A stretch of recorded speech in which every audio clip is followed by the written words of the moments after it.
A confession. Is that what they call it?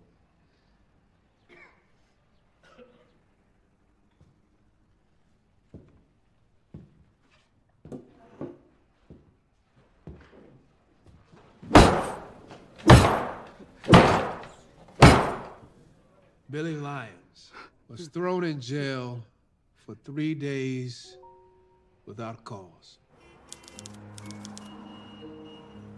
In the case of Inez Washington versus the CR&L Bus Company, gentlemen, I have reviewed all the papers and briefs in my chambers, and I am prepared to rule. The court finds that the service of the complaint was in fact made at the wrong address, as Attorney Friedman has argued. Therefore, the defendant's motion to dismiss is granted. Thank you, Your Honor. Great work, Friedman. And to get their confession, Special Agent Cheatwood, sent by the governor himself, took this club, his nigger beater, he called it. He tied Billy Lyons to a chair, and he pounded Billy Lyons in the head with it. And still, Billy Lyons insisted he had not committed these murders. We had this one pegged as a loser. You've got a real knack for spotting technicalities. Thank you, Mr. Sprague. I'll be sending some more files your way if you got the time. I will make the time. They forced him into their car and hauled him off to the murder scene. The bodies had been burned and were decomposing. They took some of the bones of these dead bodies, put them in a pan, and placed them in Billy Lyons' hands. They admitted this. Delirious with exhaustion and pain, Billy Lyons confessed to a crime he did not commit. And it is based upon that confession alone that they now seek to hang Billy Lyons by the neck until he is dead. There may not be a next time. We needed this one. I'll be on the next train to Knoxville. I should be home by midday Wednesday. Love you too. See you soon.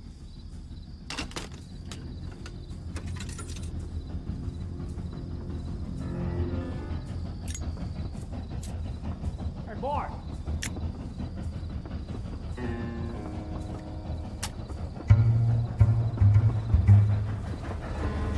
Boy, what do you think you're doing here?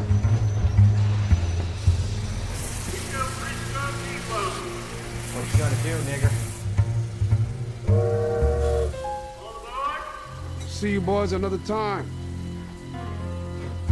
Son of a bitch. Let's go scare him.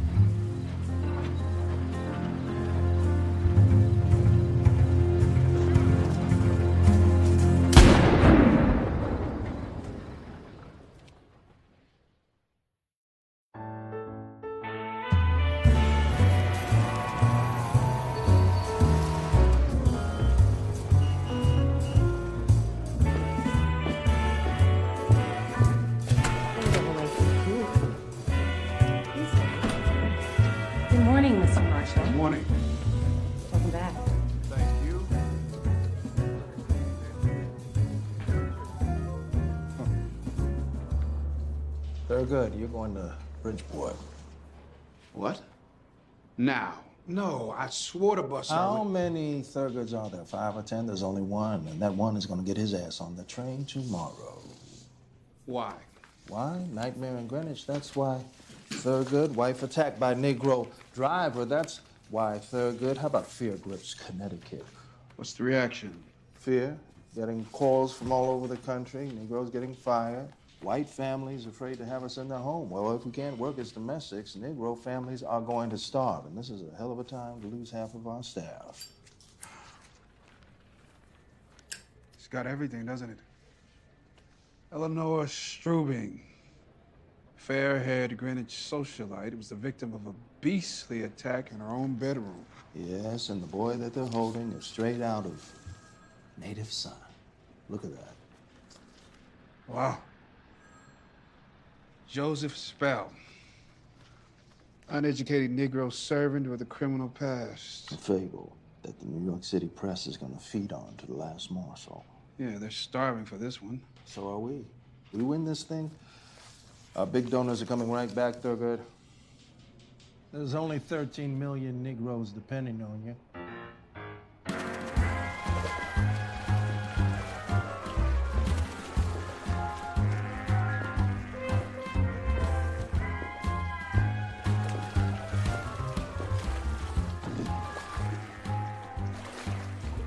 Irwin said I would find you here.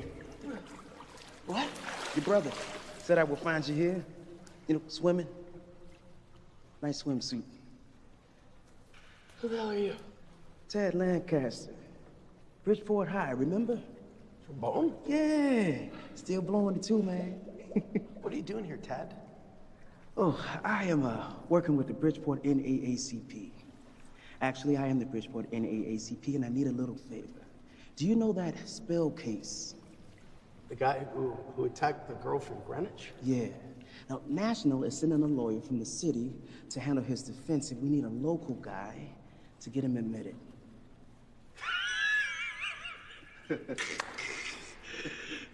Sorry, no, I'm not gonna do that. Well, there's nothing else required. Not interested. Well, think of all the publicity, Oh, Sam. no, that's exactly what I'm thinking of. Well, now your brother seems to My brother is an absolute idiot. Listen, Dad, thank you so much for thinking of me. Honestly, I'm grateful. But I don't handle criminal cases, okay? Find someone who wants that kind of attention. Irwin already filed the papers with the court. He did what? Scattered over many parts of the country. Nazi aircraft were reported over the south, Paper, please. the Midlands, as well as over the London area. Thurgood Marshall, National Association for the Advancement of Colored People. Sam Friedman. Friedman and Friedman. Good to meet you, Sam. Hey, give me a hand with these, would you? Sure. What have you got in here, cement? Guns. Books, Mr. Friedman. My law library. It goes where I go.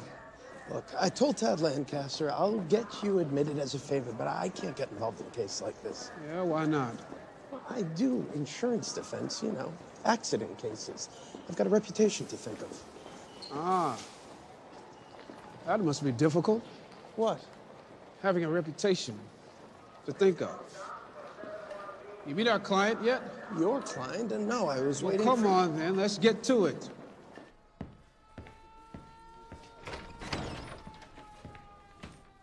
Got another one coming in. Okay. University of Maryland Law School. Was walking distance from home. They didn't accept colored, so I had to go to Howard. An hour and a half each way by bus, and well known as a school for failures. That's too bad. No, it was the best thing that ever happened to me. They just brought in a new dean, Charles Hamilton Houston. Turned that place around, taught me everything I know, including how to sue the University of Maryland. You sued them? You bet your ass I did. As soon as I passed the bar. And? Supreme Court ordered the bastards to integrate. You argued in the United States Supreme Court? What? No, the Maryland Supreme Court. I didn't argue in front of the U.S. Supreme Court until last year. Your boy is ready for you.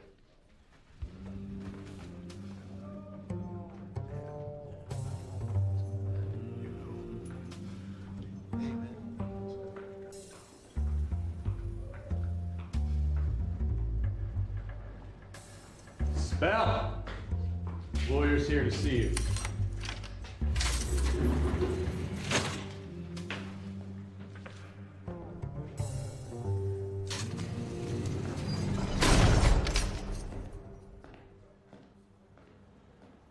Mr. Spell, I'm Thurgood Marshall with the NAACP. You heard of us?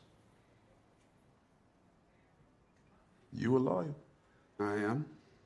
This is Sam Friedman. He's a lawyer, too. Hey, you can go. Got no money for lawyers. Anybody ask you for money? Did you rape that woman, Joseph? No. Why does she say you did? I don't know why she's saying that. She says you raped her and tried to kill her. She lying. I was up in White Plains at a club. Come on, Joseph. All night long. No, not all night. I was at the house, but couldn't sleep. So I went to play cards. Got back maybe 6:30. Anybody see you at the club? Yeah. I don't know their names or nothing. For an alibi defense, you need witnesses, Joseph. Otherwise, it's her word against yours. And who do you think they're gonna believe? There was a cop. A cop? Stopped me in Portchester on the way to the club. Looked at my license, then let me go. What time was that? I don't know. Maybe 3 in the morning. I'm telling you this up front. The NAACP were not like most lawyers. We only represent innocent people, people accused because of their race. That's our mission. You understand? So I need to know this. Look at me now.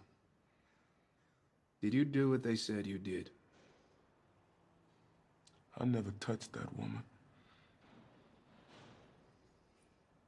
Okay, Joseph. You got lawyers now.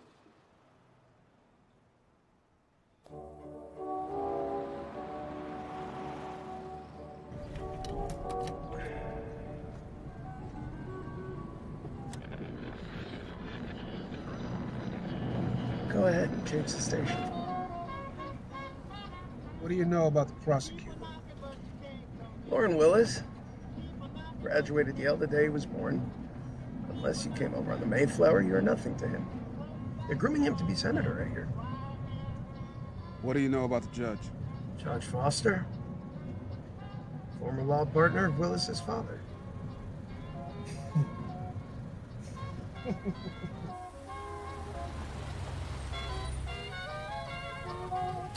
I'll move your admission Monday morning, and then I've got... Back to fighting off those insurance claims. Yeah, I know.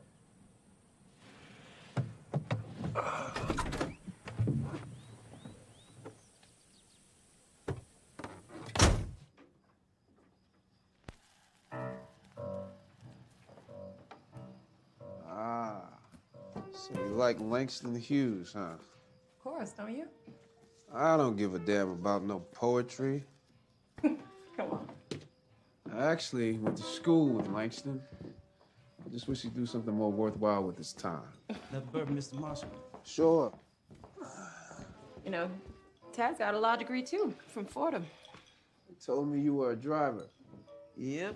The state of Connecticut decided to not allow me a license to practice law. They were generous enough to give me a driver's license, however. I see. What about you, Irene? What are you gonna be when you grow up? A nurse like your mother? No, A lawyer then? no. A fighter pilot. A fighter pilot? Wow. I feel a whole lot more safe knowing that then. Oh, all right. Say good night to Mr. Marshall, Rennie. Good night. You got kids? Buster and I have been trying for a while. Buster is my wife.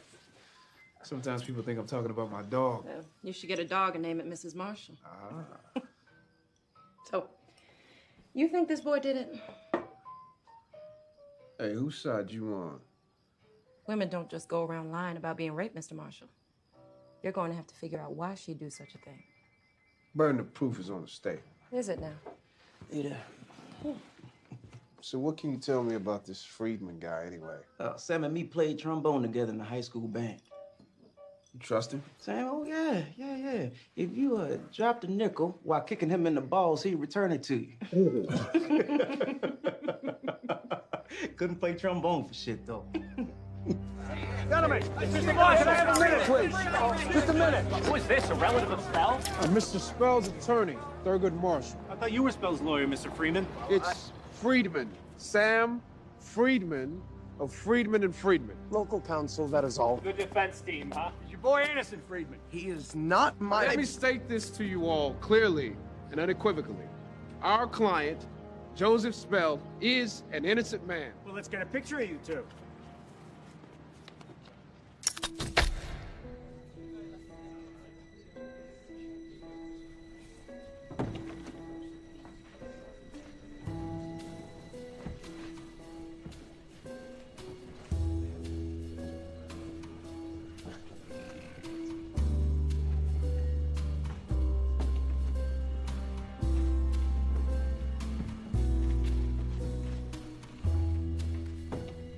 All rise.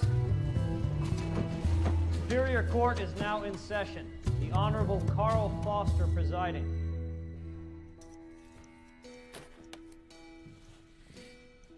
You may be seated. The State of Connecticut versus Joseph Spell. Are the parties ready to proceed? The state is ready, Your Honor. Mr. Willis, good morning. How's your father doing? He's better, thank you. That's kind of you to ask. The defense is ready as well, Your Honor. Well then, let's get on with it. Mr. Friedman, you filed an application to admit an out-of-state attorney? Yes, Your Honor. Attorney Thurgood Marshall of the Maryland Bar. I have the application in front of me, Mr. Friedman.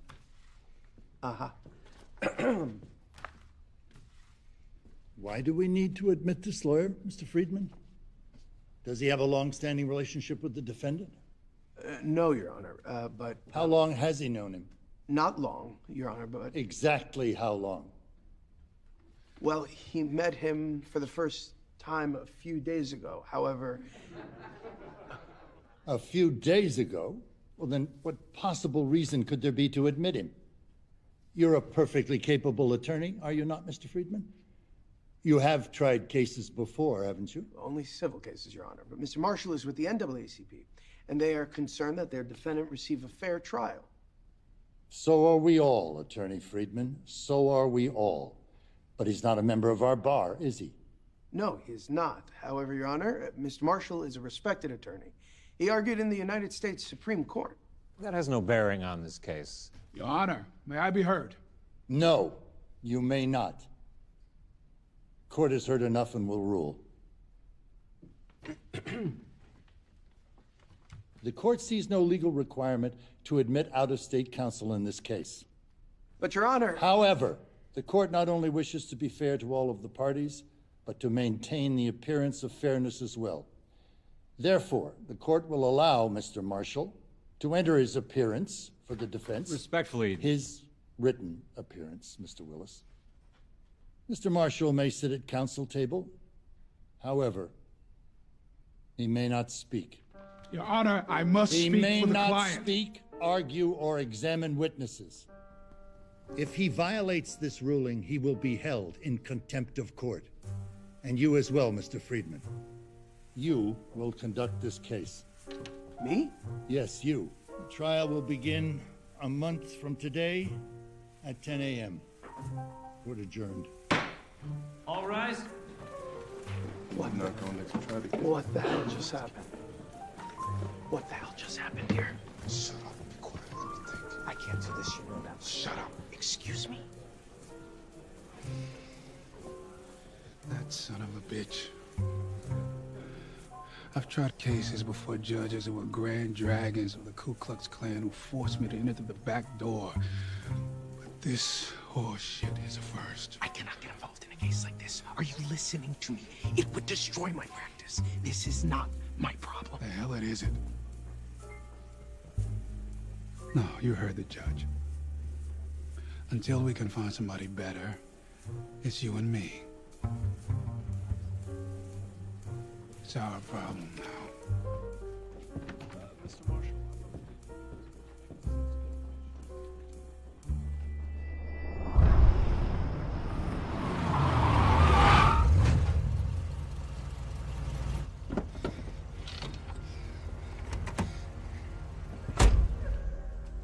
According to Eleanor Struming's account, Spell rapes her at home, ties and gags her, and drives up here. He stops approximately 60 feet onto the bridge, like so. Takes her out of the car.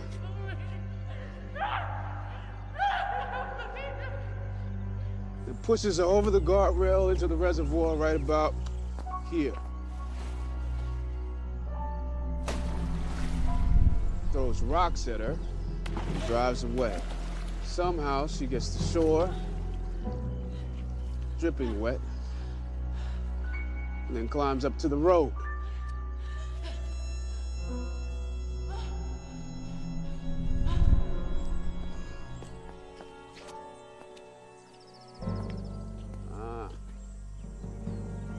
Awfully scary down there, though. Go take a look where she climbed out. Me? These are my best shoes. Please try to make yourself useful.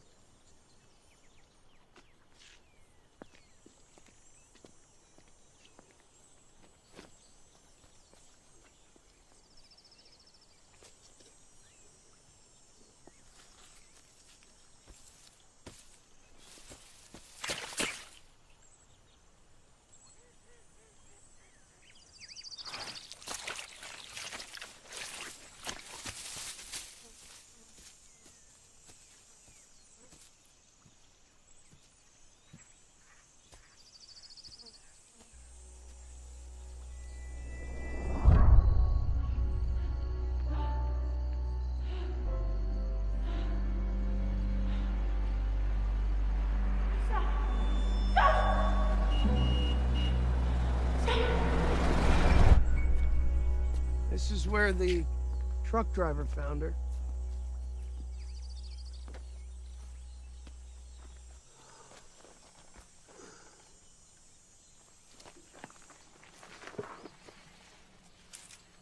What do you want with those?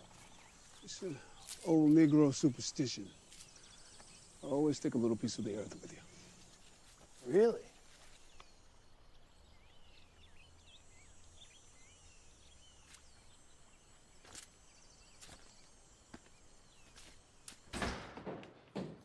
Mr. Friedman, the picture's on the front page with Mr. Marshall.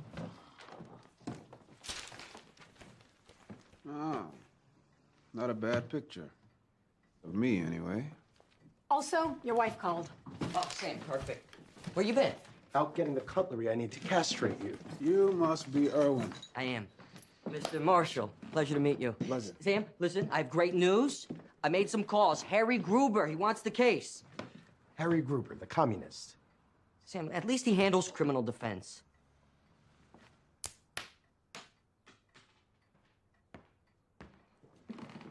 You get Gruber on the line, Ruth? Sure thing. Thank you. This is not a cut and dry case. I mean, you should really consider whether or not this is something you want to commit to, as far as I'm concerned. You want the Communist Party taking over? They'll martyr Spell for their own cause. Not my problem. You think he did it? That's for a jury to decide. What do you think? You think he raped this woman and drove her up to the reservoir to kill her? People have done stranger things. That's right. People do all sorts of strange things, horrible things. But throw a woman over the bridge into the water, not check to see if she's dead, then drive back to her house? I mean, you've got to have a pretty dim view of Negroes to think any one of us would do anything so goddamn stupid.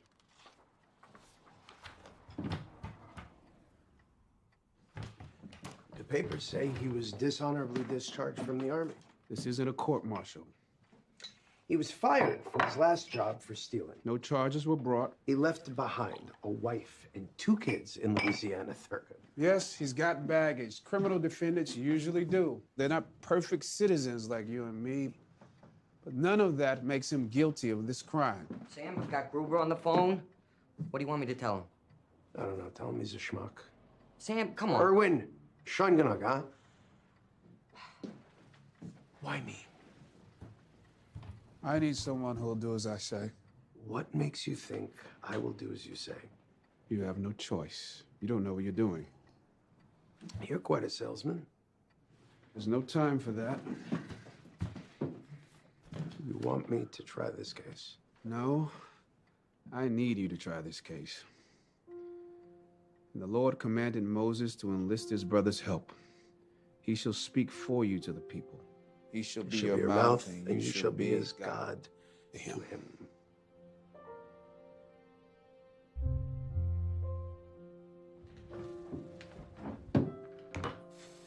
Tell Gruber to go fuck himself.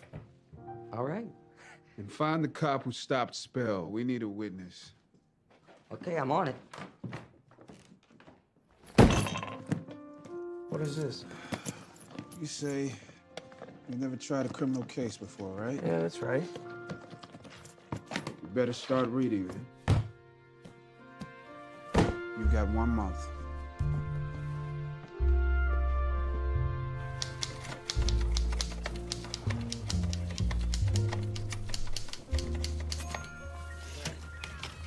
Hey, look who's back.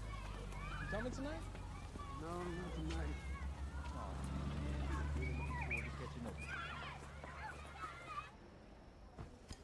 All right, you need to stop feeling sorry for yourself. I am the one who's been sick every morning for the past month. What? You better not be lying. Look at the bump.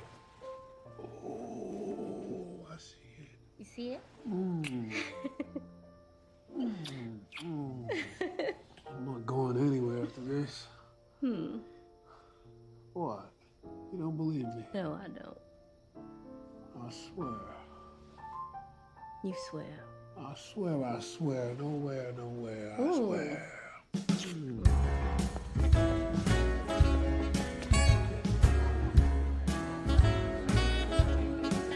Trouble in my, yes, I'm blue, but I won't be blue always. Sun is gonna shine in my back door someday.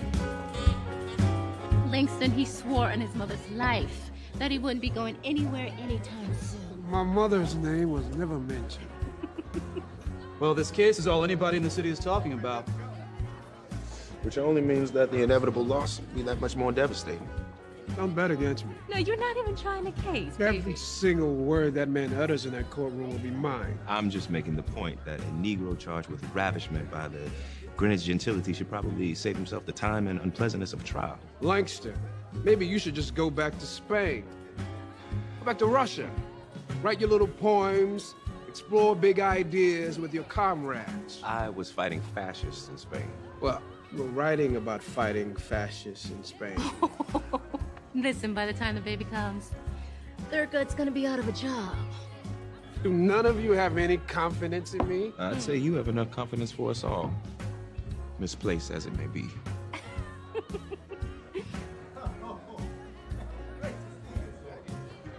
God, here comes Zora. Probably leaving dinner with Charles Lindbergh. Don't you dare. Zora! Come on over here. Zora Neale Hurston. Hi, how y'all doing? Langston Hughes. Zora.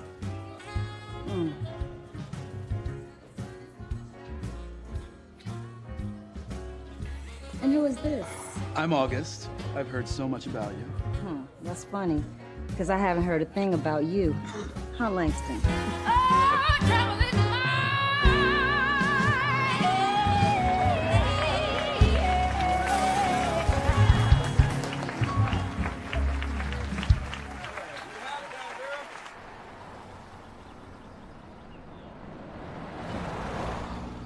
Okay, guys, we ready to go?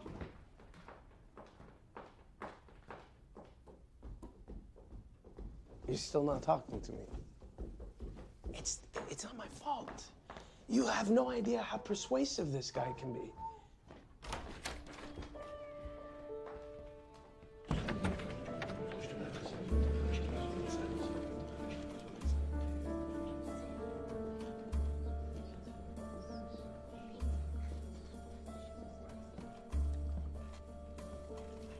Stella, what on earth is Sam thinking? With all that's going on in the world today, we don't need this kind of attention focused on us. Well, he wasn't looking for it, Rose. Irwin got him involved. Well, you tell him that everybody is terrified by what this man did. Sophie Gittleson fired her girl today. She's been with them for 11 years. They fired Gladys? Why? She's lovely. Yeah, she's lovely. But what if one of her relatives comes to visit? They have their daughter to think of. I would have done the same thing.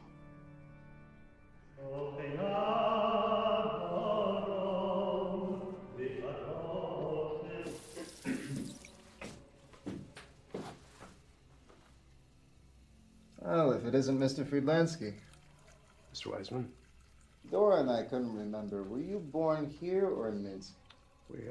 We came over when I was 1. That's what I thought. So you feel like a real big shot, I bet, defending that Schwarzer. What do you think your father would say? I could not tell you. I think he'd say he was proud. For the defense. Don't mention it. To anyone.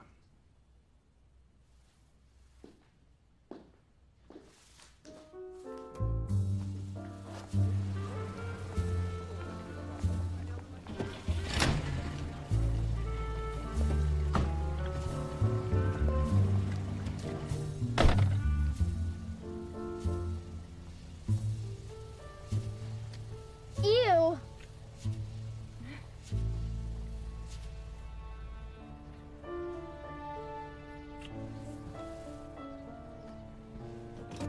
Jury selection, gentlemen. Clerk, call the first veneer person. Lester Gilman of Norwalk. Mr. Gilman.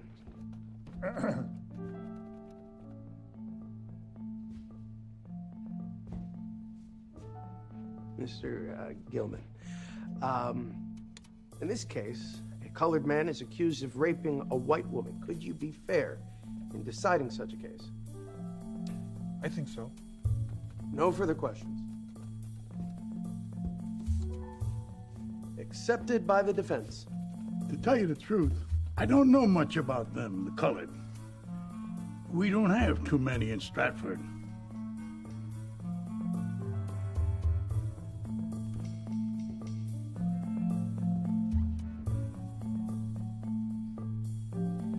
Excused.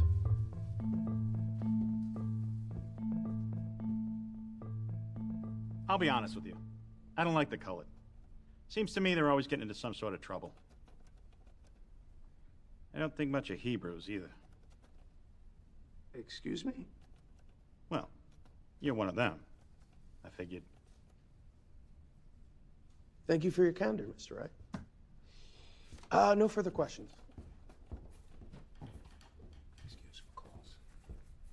Counselor? Your Honor, we move to have Mr. Wright excused for cause. On what grounds? He just admitted he's biased. Mr. Wright, you're a law-abiding citizen, wouldn't you say? That's right, Your Honor. If I instructed you that the law requires that you set aside your bias, would you obey my instruction? Guess I'd have to. The challenge for cause is overruled. You may use a peremptory challenge. Your Honor, with all due respect... I've made my ruling.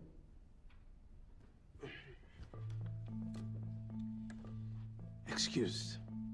Mr. Ellis, you agree, do you not, that as a colored man, you could not fairly pass judgment on Mr. Spell? No, sir. You agree you could not be fair? No, what I mean is, yes, if he's guilty, I'd have to convict him. I'll use a challenge.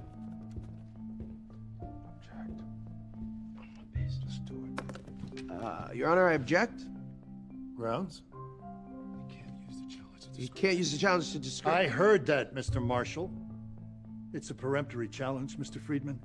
The state may use it for whatever reason it wants. Mr. Willis, you have 4 left. The defense has 1. What's the point of that? Every single time they discriminate, we're going to object. Recognize it now. Mrs. Richmond, you reside in Greenwich? Yes, Mr. Willis, I do now. And if the state proves its case, you could convict the defendant? Yes, of course I could. Thank you, Mrs. Richmond. That's all I wanted to know.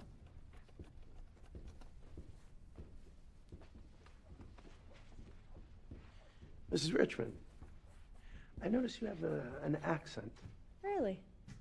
Here, I thought you were the one with the accent, Mr. Friedman. Fair enough. Mrs. Richmond, where did you live before moving here? Raleigh, North Carolina. But now you live in Greenwich. Yes, that's right. Well, if you live in Greenwich, you must have heard about this case. It's all anybody talks about. I assume then that you've come to some sort of conclusion regarding the defendant's guilt or innocence? You assume incorrectly. I don't have all the evidence, now do I? Have you met Mrs. Strubing? In passing, at parties and community events. I believe we belong to the same club. Do you really think then, Mrs. Richmond, that with all of these connections, the club, the parties, that you could really just set all of that aside? I don't see why not. Thank you. No further questions. The state accepts, Mrs. Richmond. Your Honor. Mr. Friedman. Your Honor, may we have 5 minutes, please? Fine with me, Your Honor. The court will recess for exactly 5 minutes, but we're not going to make a habit of this, are we, Counselor? No, of course not. Thank you, Your Honor. We have one challenge left. It was made for this woman. Just trust me on this. She's a Southerner, lives in the same town. Take her. I'm not your goddamn puppet. I'm getting rid of her. She's smart, she's confident, she resists authority. Did you see the way she talked back to you? The other jurors will listen to her. Which is exactly the problem. She knows Mrs. Strubing. They run in the same social circle. If she doesn't put her on a pedestal, maybe Mrs. Strubing is a drinker. Maybe she has a boyfriend in town. This woman may know things. You are stabbing in the dark. Maybe, but this I do know. The one thing Southerners like her hate more than the colored. Arrogant Yankee pricks like Willis. Were you watching her? She folded her arms and sat back when Willis spoke. When you began, she opened up, leaned forward, removed her glasses. These are signs. Signs of what? She likes you.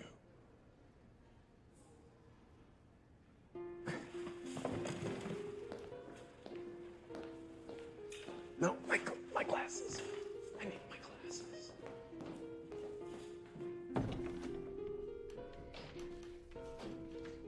It's about time,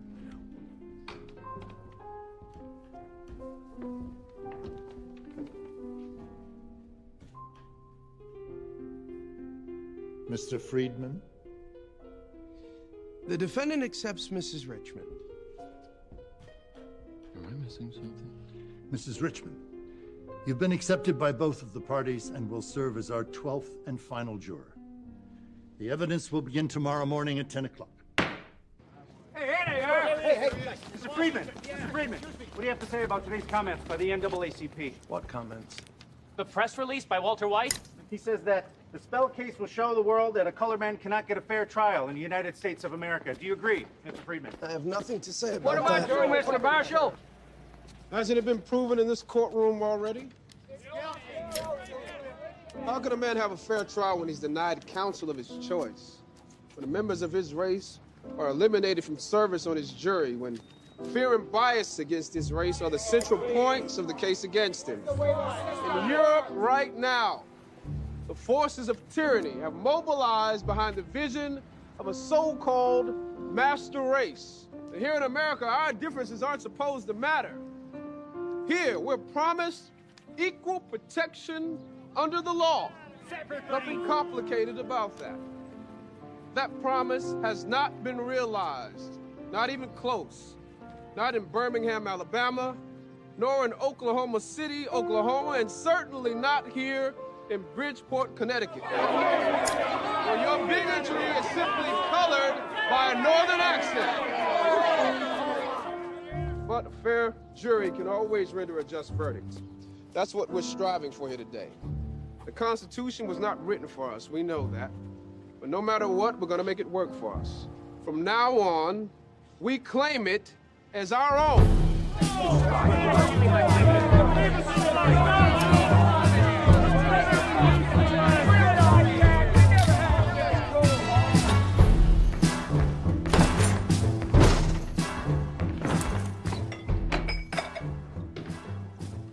What's bothering you? Sam. Now.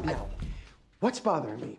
You insulting the judge on the courthouse steps? That's what's bothering me. Just relax. Excuse me? I have to live in this city after you're gone. Understand? No more public statements until this trial is over, or I'm gone. Let me make this clear. My people will decide what to say to the newspapers and when to say it. The newspaper should have no place in this trial. They already do. People are losing their jobs because Those of these people stories. are not my clients. Well, they are mine. My jury isn't just the 12 people in that jury box. It's the whole goddamn nation. You just focus on this case. Try your best not to screw it up and leave the big picture to me. Sam? What is it, Irwin? Don't you have something to do? There's someone waiting for you in my office? Yes? And who is this someone? Officer McCoy? And who the hell is Officer McCoy? The cop who pulled Spell over that night.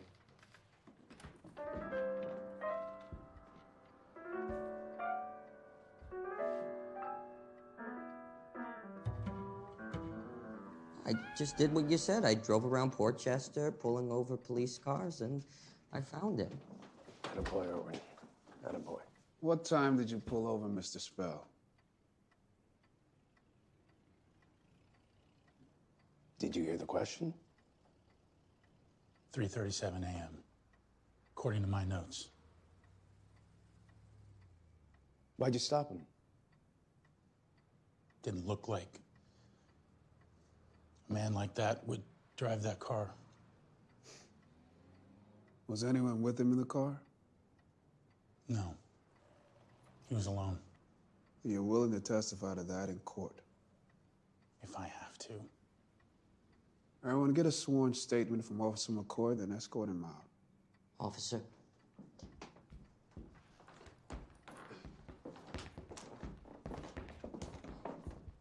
Wow. An honest policeman.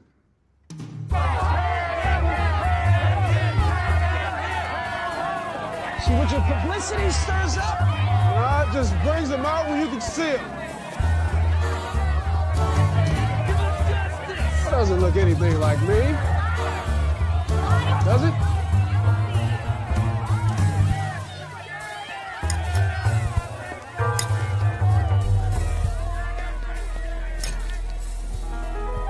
State of Connecticut versus Joseph Spell.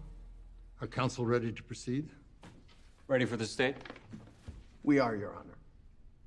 Mr. Willis, you may call your first witness. The state calls Greenwich Police Captain Burke to the stand.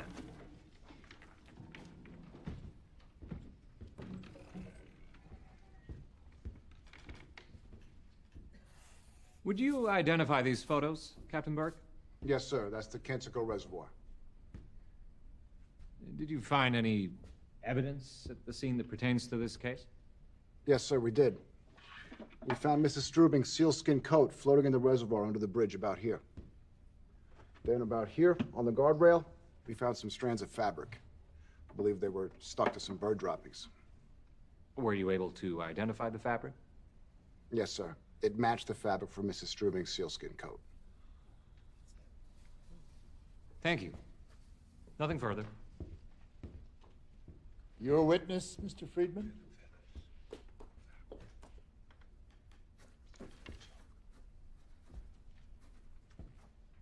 Bird droppings. Sorry? Oh, bird droppings, Captain Burke? Yes, that's right. Were you able to identify the bird? May I? Thank you. Now, on one side of the bridge is a reservoir, Placid as a lake. On the other side is a 30-foot drop onto a jagged rock bed. Is that correct? You could say that.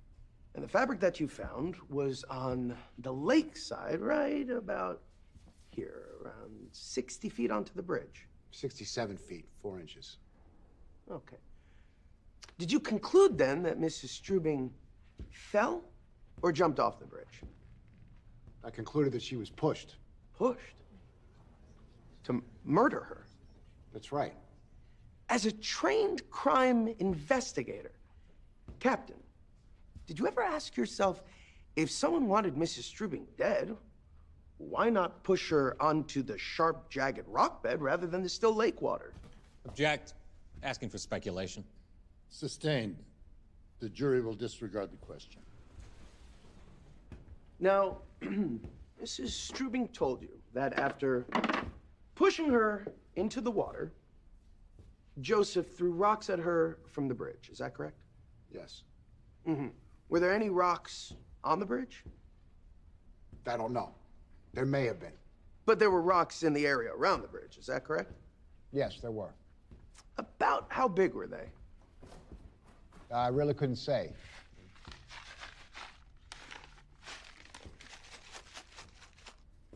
Were they any bigger than this, Captain? I can't say they were.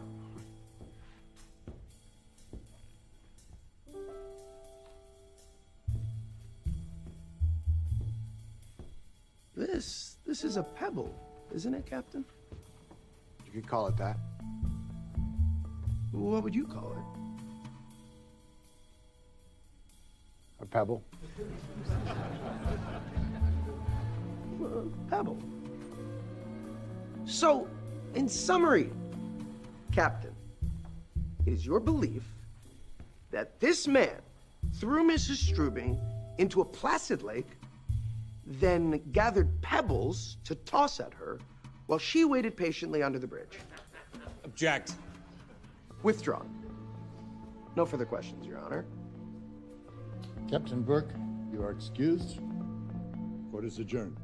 All rise.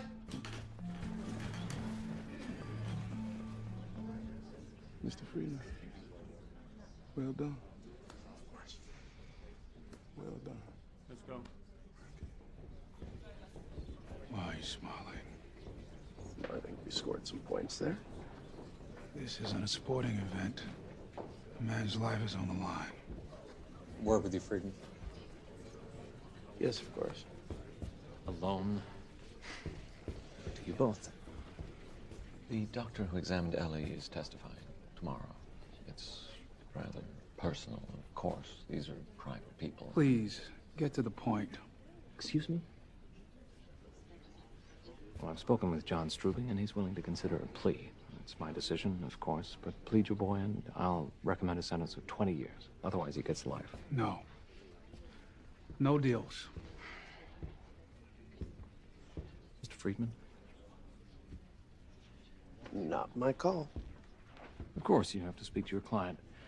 I'll expect a different answer in the morning.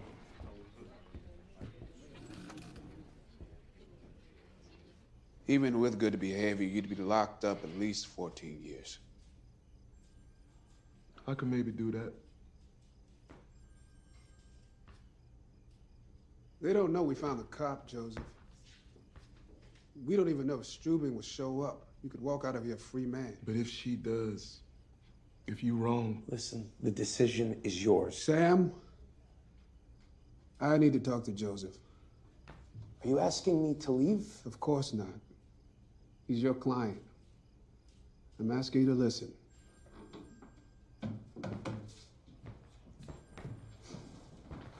When we first met, I told you that I'd only defend you if you were innocent, and you told me you were innocent.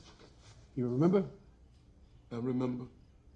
Did you lie to me? No, I didn't lie. So I'm going to ask you again. Did you commit this crime? No. Well, you're willing to say you did. If I got to. I'm for the deal. If you got to.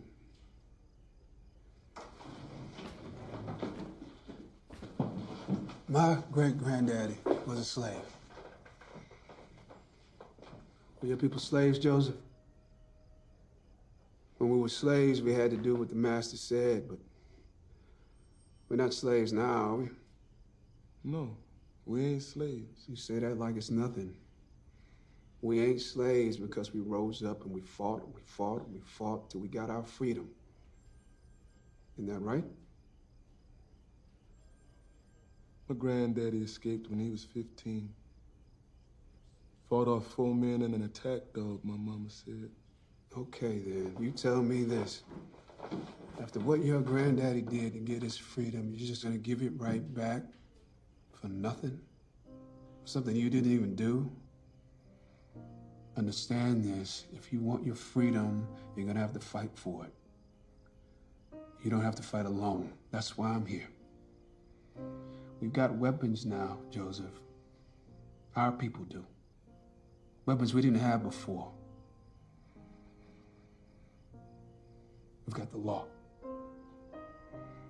And you've got Sam, one of the finest young trial lawyers in this country on your side. You really think we can win?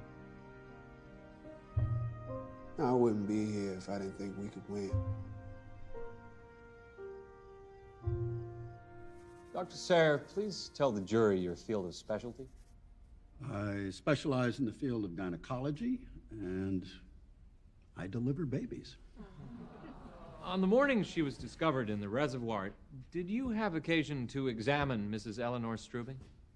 Yes, she was brought to my home by the police at, let's see, 6:30 in the morning. Did she tell you what had happened? Objection? Hearsay? Overruled. Doctor? I've forgotten the question. What did Mrs. Strubing tell you? She told me that she had been raped by a colored man who worked for her. What was her mental state during all of this? She was severely distraught, weeping. She kept repeating, "Am I pregnant? Am I pregnant?" Did you then examine her? Yes. My wife assisted by removing her clothing. It was torn, wet and muddy. I noted bruises on her arms and legs and numerous abrasions and contusions on both extremities. I then performed an internal exam. Do you have an opinion based upon reasonable medical certainty as to whether or not she had been raped? Beyond question, Mr. Willis, it was all consistent with rape. Thank you. Your witness.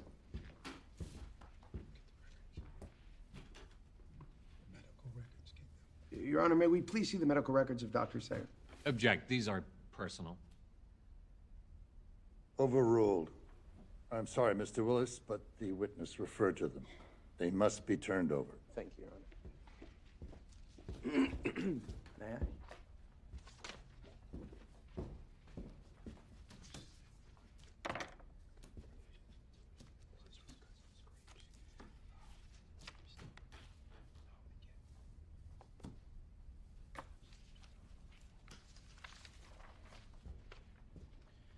Abrasions and contusions, those are scrapes and cuts, aren't they, Doctor? Yes, scrapes, scratches, bruises. Right. Well, the fall from the bridge and the climb through the pine forest could be responsible for cuts and bruises, could it not? It's possible.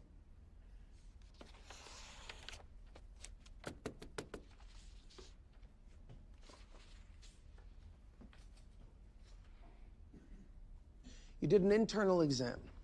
You found edema, swelling, traces of blood.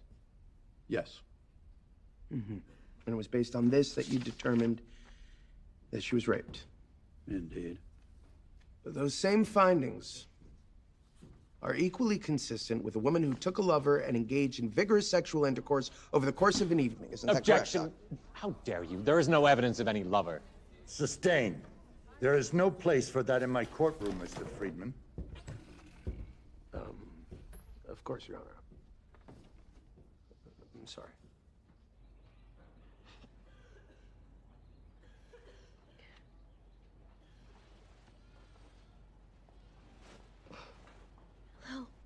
Hey, baby. No, they just pulled me out of proceedings. I was supposed to... Baby. Didn't make it. And it was so much worse this time, the bleeding. Just... It wouldn't stop. I'm so sorry.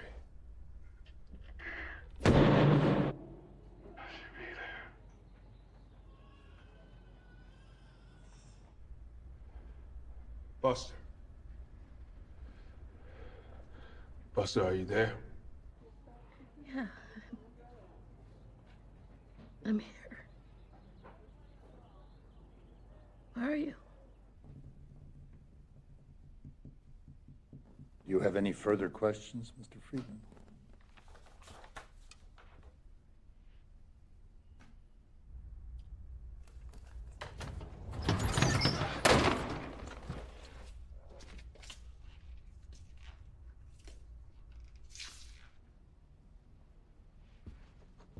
Mrs. Strubing told you that she resisted her assailant? Yes, she did. And you looked under her fingernails too, didn't you? To see if you could find any traces of skin. I did. What did you find? Splinters, dirt and some. Any skin, Doctor? Yes, I was just about to get to that. Excuse me? There was skin. Where in these records does it say anything about finding traces of skin? It's not in the records. My wife took the notes. She did not write down that bit of information. Why not, Doctor? Why would she not record that? Out of respect for the patient's privacy, Mr. Friedman. It was the skin of a colored man.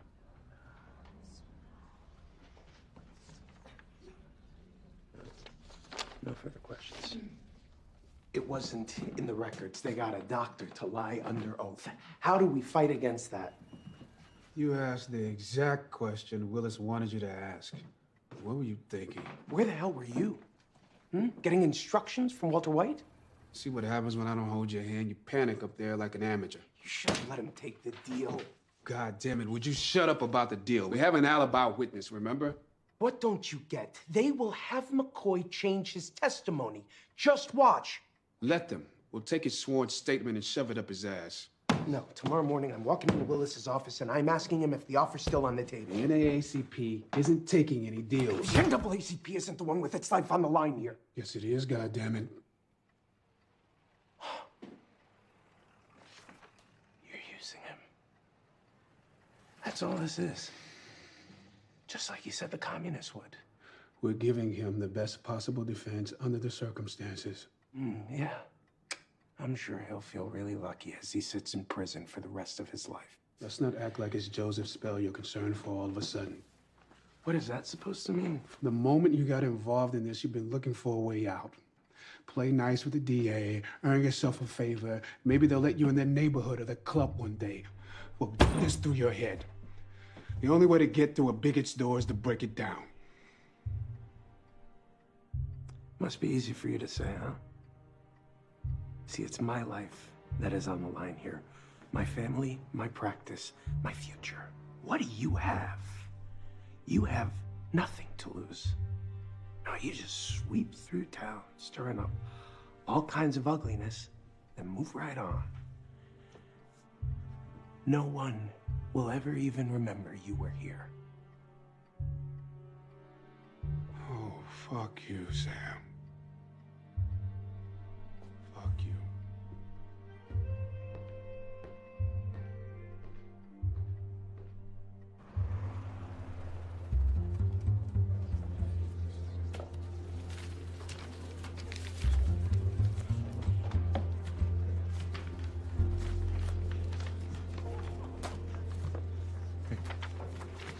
You two okay?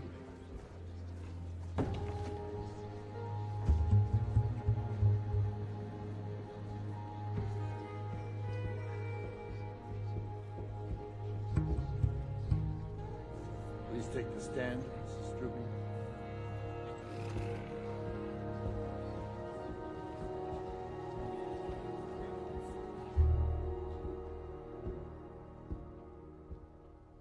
Mrs. Strubing, you reside in Greenwich?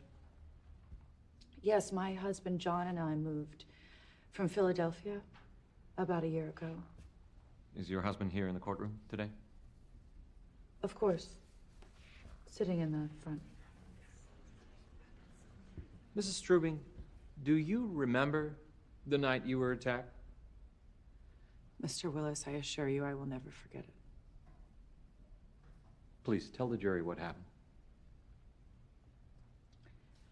My husband was away on business, as he is often, I'm afraid.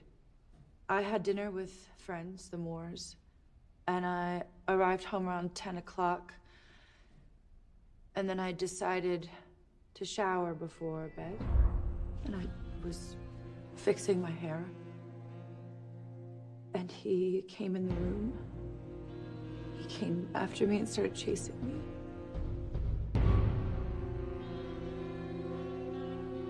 He had a knife. The knife was pointed at my throat, and I thought of screaming, but I couldn't. He penetrated me. I couldn't make him stop. His body was crushing me. What happened next, Mrs. Strubing? He said he wasn't finished with me. And then he did it again. Did what? Raped me, Mr. Willis. And then what happened? When it was over, he said, "We're going for a ride, Mrs. Strubing." After all that, he still called me Mrs. Strubing. Then he tore my dress with his hands and gagged me. I show you Exhibit H. Is this the dress? Yes, that's it. And is this Exhibit I taken from that dress similar to the gag he used on you? Identical. Then what happened? We started driving. I had to lay down on the floor so that I wasn't seen. He came around, pulled me out of the car, and I remember feeling weightless. Suddenly I was freezing, and rocks were hitting around me. Mrs. Strubing, do you see the man who raped you in this courtroom today? Yes. He's right over there, the colored man. For the record, Mrs. Strubing, which colored man? The one in the brown suit. Thank you. One more question, Mrs. Strubing. Did you encounter anybody else during your time with Mr. Spell? Yes, as we were driving toward the reservoir, the car suddenly filled with red light. It was the police. I thought at last I was saved. And then Joseph said to get down back there, and if I made a sound, that he would cut my throat. Then I heard the policeman, and I thought, please, please just look. But he didn't. He spoke with Joseph, and then he left. I'm so sorry. I did not want to cry. I'm so sorry. You've been very strong, Mrs. Strubing. She certainly has, Your Honor. No more questions.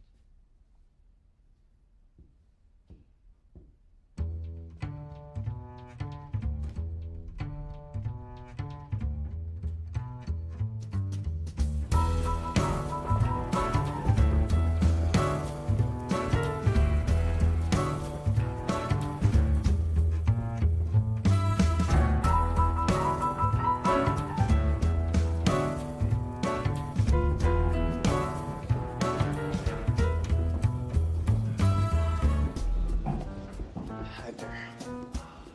Name, sir? Sir, Friedman, Sir Friedman. Friedman. I don't seem to have your name here, sir. Actually, I'm a friend Hold on to this for me. Hey, sir, you can't go back there. Gentlemen, you must leave now. Marshal, this is not the kind of place you want to make a scene. I know. I used to work in a place just like this. That's exactly what my father said. Well, if we just let the Reds and the Nazis fight it out, they'll take care of each other beautifully. This club is for members only. Okay. Lauren, it appears that you have some rather unique admirers.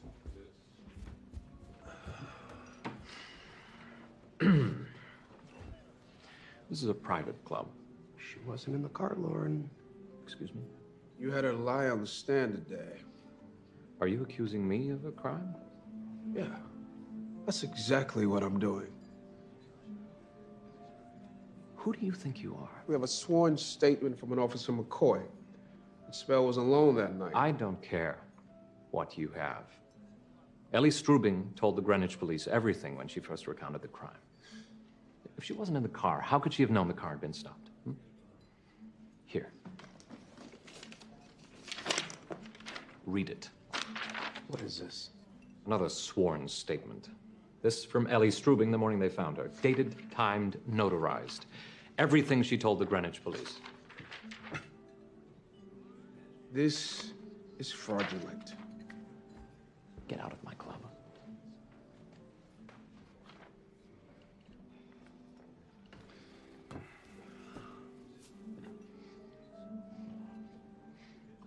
I've had better.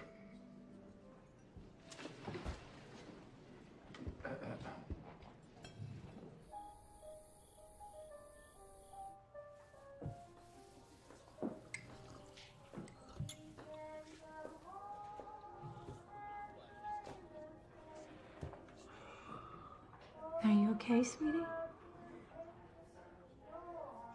You look blue. And a man as good looking as you has no cause to be blue.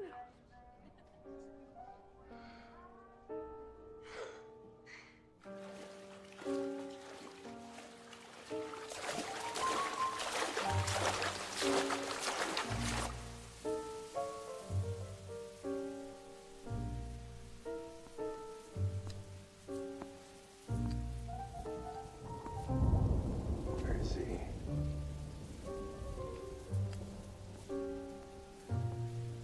Attorney Friedman.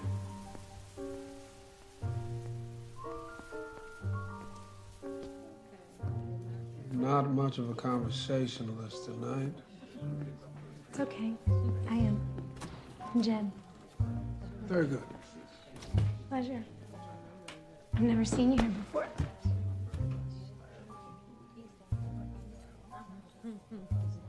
Attorney Friedman. Attorney Friedman, hold on a minute. What do you want? Well, we're just eager to introduce ourselves. To you and the nigger lawyer. You don't want to have anything to do with this man, miss.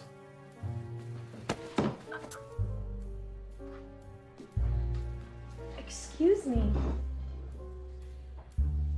You gentlemen are making a big mistake. It's no mistake. You know who you are. Bet you wish you had your nigger lawyer friend now. Get out of here! Get out of here! Hey! Let him go! Hold on! Take it up! Take it in! You take it out! Let him go! Let him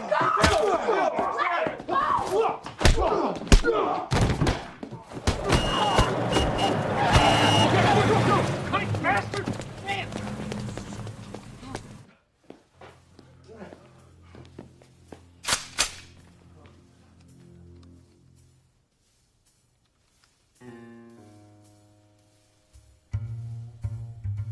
This here is Mr. Thurgood Marshall. This man is an attorney. You will be showing Mr. Marshall all the respect he deserves. Understand?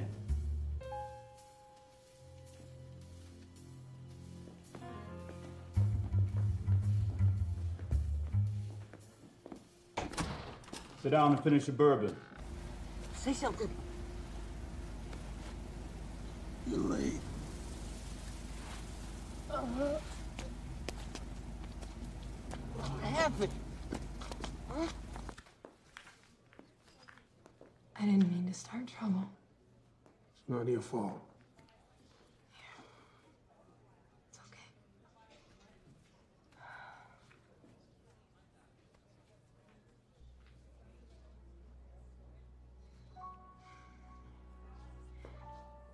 Listen. Men are men. And women are women. Right? Right. The Nazi masters of Germany have made it clear that they intend not only to dominate all life and thought in their own country, but also to enslave the whole of Europe. There's Flonkin. Why are you so... Sam, what happened to you? I could use some ice. What is it? What's wrong? I got in the first punch. What's wrong?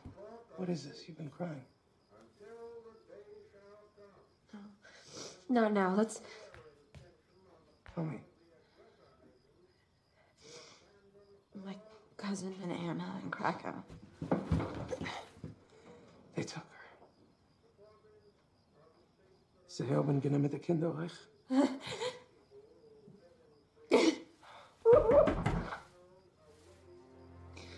Who is that? I don't know. Stand back.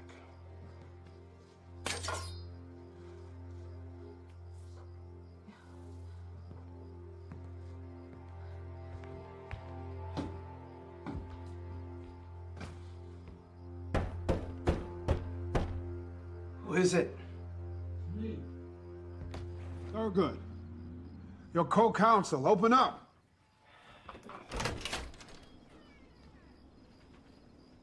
What happened to you? Did I come in a bad time? What do you want, Thurgood? I have thoughts about tomorrow. Tomorrow? Get out of my house. No. Not until I tell you why I'm here.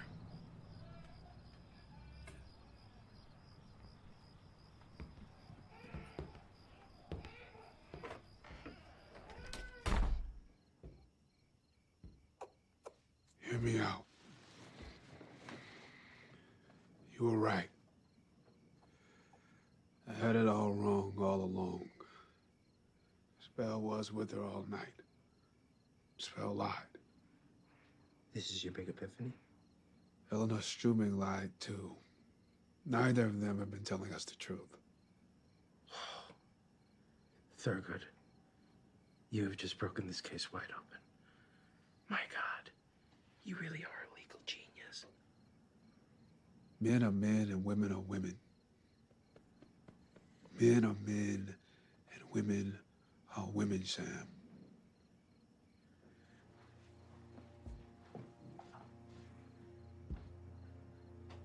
You think it was consensual? It's the only explanation that makes sense. How can we be certain?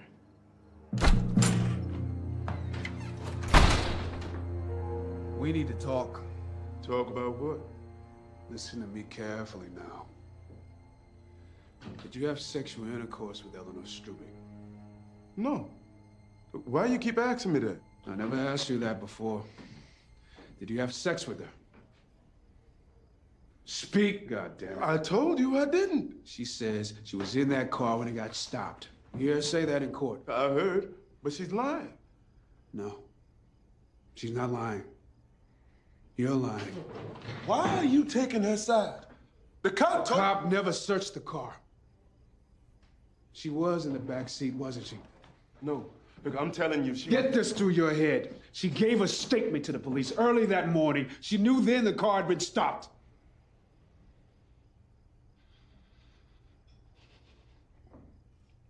Okay. Okay, she was there. And did you have sex with her that night? Answer me. Answer me now! Yes. How many times? 2 times. So you're guilty. You've been lying all along. No, it wasn't rape. What about the skin under her nails? The doctor lying too? When we got to the reservoir, I parked the car. But she started screaming, opened the door to run out. So I grabbed her just to keep her there. That's when she scratches me. You lying to me again? No, it's the truth. Why didn't you tell me the truth in the first place? I was confused. It's not good enough, Joseph. Willis is gonna ask why you lied sure as you're standing here. He's gonna ask you in front of everyone. The jury's gonna be studying you with all 24 eyes. And you're just gonna say you were confused? I couldn't think straight. That's not gonna swing it. You lied in a sworn statement. Why would you do that? Because I was scared. All right. I was scared what they's gonna do to me if they find out.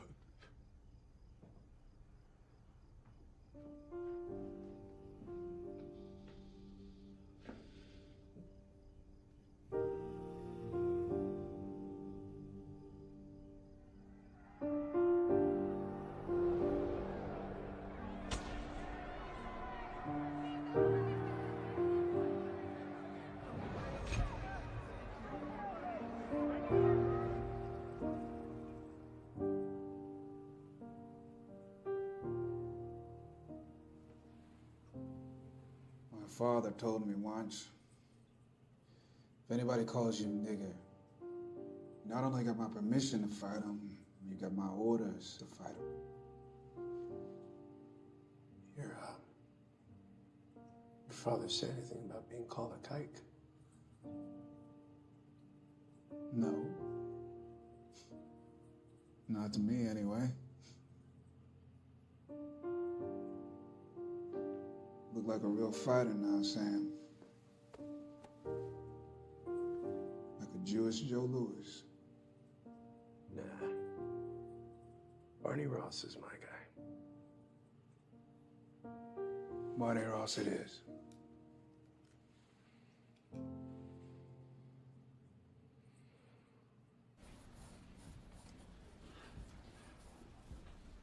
Good morning. Good morning, Mr. Friedman. Mrs. Strubing, you're originally from Philadelphia, is that correct? Yes. College grad. Bryn Mawr, Mr. Friedman. You were an athlete, I understand? Yes, I was on the swim team. You and your husband moved to your estate in Greenwich last spring, is that correct? I don't know if I'd call it an estate. I'm sorry, a mansion? John and I moved here to Greenwich, rather, last May. But your husband was away on the night of this incident, is that right? Yes, as I said, on business. You've testified that you went out on the evening in question. That is correct. To the Moors. Did you drink at the Moors home? As I recall, I drank some wine. How many glasses would you say? I don't remember. But it was more than one. I didn't say that. I said I didn't remember. Mm-hmm. When you drove home, were you tipsy? I never drink enough to get tipsy. Okay, so you went straight up to your room to shower. Is that correct? Yes. And when you came out of the shower, you say Joseph was waiting for you. I didn't see him at first. I had no reason to believe that I wasn't alone. But then he was there.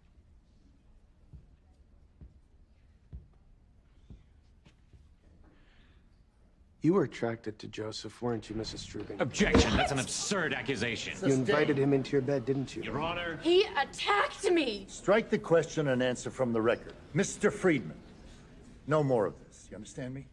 Yes, Your Honor. Yes, of course, I'm sorry. Now, your bedroom is just below the room where the maid slept? Yes. Did you scream for help? I couldn't. He had a knife. Did he hold the knife as he removed his clothing? He must have. So he removed his pants, belt, zipper, whatever, with one hand. Apparently so. You told Mr. Willis that you fought him, but he overpowered you. Is that right? Yes. There was a phone right next to your bed. Did you attempt to use it? No, I was terrified. Afraid to use the phone or scream for help, but not afraid to fight back. You have no idea what it feels like to be so afraid. But at no point, during the hours and hours that the two of you were together, did you ever attempt to make any calls to escape, to raise your voice for help? Object. This is I was scared for my life. Sustained. The jury will disregard the question. You knew you had been unfaithful to your husband. You were terrified of what he would do to you if he found out, and you wanted to get away. He is badgering That is the not witness. true. I was forced to leave the house. He bound me, he gagged me, and he dragged me to the car. The police stopped the car, Yes, but still you did not scream. he had a knife. Right, the knife. As you testified, you were afraid that he was gonna slash your throat from the front seat of the car, was it? I couldn't make a sound. Because of the gag. Yes. Mrs. Strubing, this Exhibit I is identical to the gag that he used? Yes. Let's just show the jury what he did then. Mrs. Strubing, please instruct Mr. Marshall, if you would. The gag was between your lips. Is that correct, Mrs. Strubing? Yes, that's correct.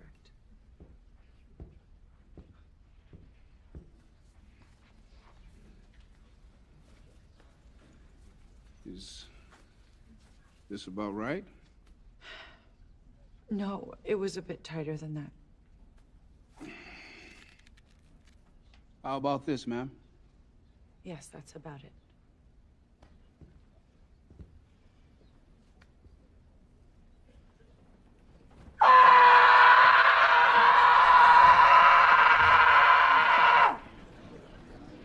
Now, you could have done that, Mrs. Strubing. He would have killed me. Who would have killed you? Your husband? Objection! Quiet, Mr. Marshall. There was a policeman standing not 3 feet away from you, and still you did not call out for help. Instead, Joseph drove on to the I'm warning reservoir you, no where speaking. you bolted from the car because you were ashamed of what you had done with another man, with a colored man. Objection! One more word out of you, and I will hold you in contempt. You were afraid of what your husband would do to you if he found out, afraid that you were pregnant with a colored child. Objection! This is argument. Sustained. Jury will disregard. You jumped into that water. You wanted to end it all. I was thrown. I was thrown. My hands were tied. He tried to kill me. Your hands were not tied, Mrs. Strubing. You were able to remove your coat and let it float in the water as you swam to That's shore. not true. That's a lie. He gagged me. He tied me. Raped me. I am so sorry for your unhappiness, Mrs. Strubing. No more questions. Mr. Willis. I have no questions.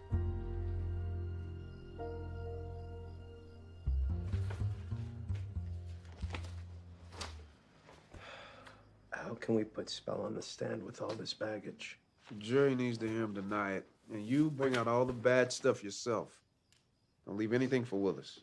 What happens to the organization if we lose? I don't even want to think about it.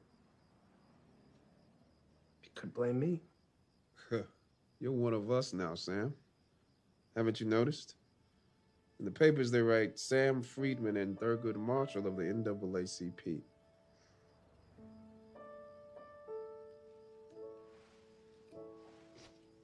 Joseph, please tell the jury where you were raised. Louisiana. You have a wife and 2 children, right? Uh-huh. Even though you have a wife, you have another woman in White Plains, is it? Yes. Ever served in the Army, Joseph?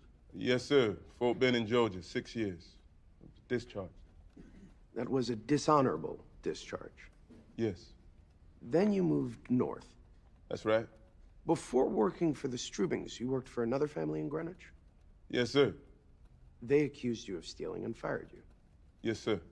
And when you worked for the Strubings, did you run into any other difficulties? No, sir. Did the Strubings treat you well, Joseph? She was always real nice to me. What about Mr. Strubing?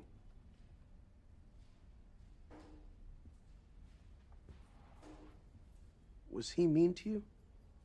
He was mean to everybody. It is what he did. Don't lie to me.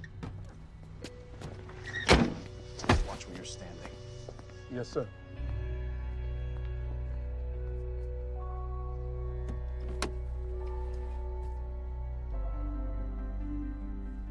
Just a second, Joseph. I'm sorry. It's quite all right, man.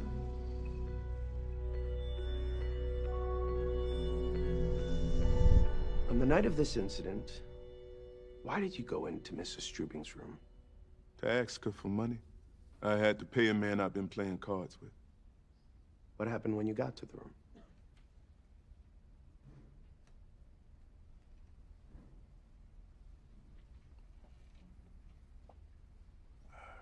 Knocked on the door. Come in. I could tell she'd been sad. She was crying. You okay, man? What do you want, Joseph?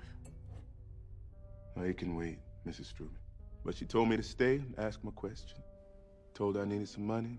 She asked what for. There's a man. How old?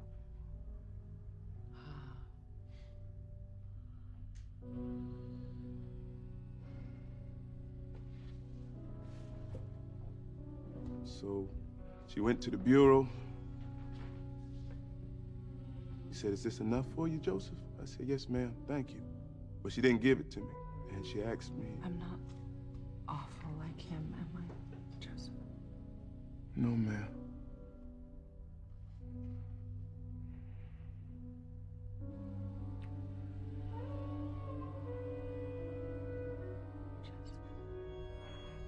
She asked me not to leave her alone that night.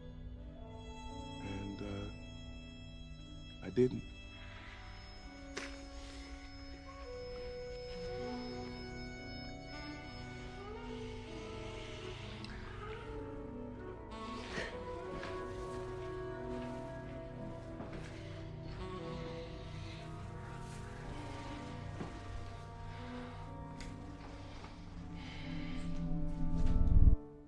Then what happened? Well, we went down to the living room. Me and her, we had a drink together. What did the two of you talk about?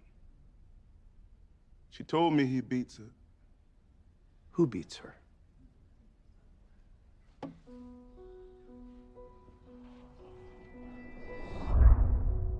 Who did that? My husband.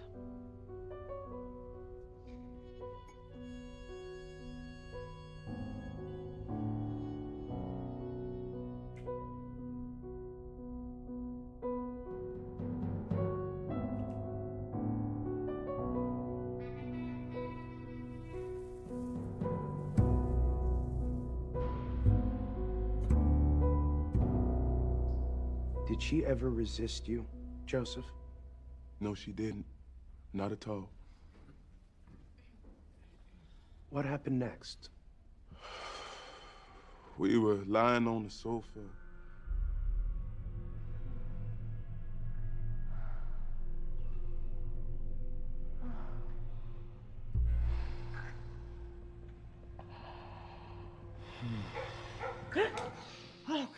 And she heard some dogs barking. She was convinced that somebody was gonna come to the house and find us together. Get up. Get up. Okay. She started panicking. I told her there's no one coming, everything's fine, but she was insisting on it. We gotta get out of here, we gotta get out of here right now. So we left the house. We go down to the car and we drive around for a bit. She sat in the back so it don't look wrong. Then the cop car come up from behind. She get real scared. She say, "Lie down and keep quiet." I say, "You lie down and keep quiet then." Don't move. Shh.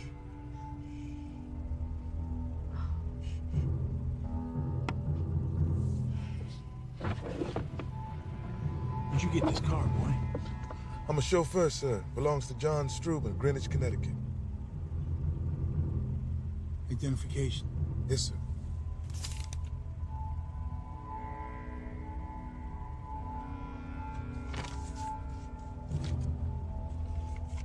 Drive slower, boy. Yes, sir. Get your ass out of Portchester. On my way right now, sir. Thank you. What happened next? We get to the reservoir, and she screamed at me. Joseph, stop the car. Stop the car. Joseph, stop the car. What's the matter? She keeps shaking her head and saying, "What have I done?" Everything's gonna be fine, Mrs. Struben. Just take a deep breath, okay? No, you don't understand. Maybe we should just go back to the house, huh? I can't. You don't understand. You don't understand. She keeps saying I'm gonna get pregnant. No, you ain't. I said, you're not gonna get pregnant and I can't have a color. You're not gonna have no babies at all, okay? Now I say, just let me take you home. And she screamed at me. Let me out of the car! I'm gonna tell everyone you raped me! She go to open the door and I grab Let her me out! just to keep her there.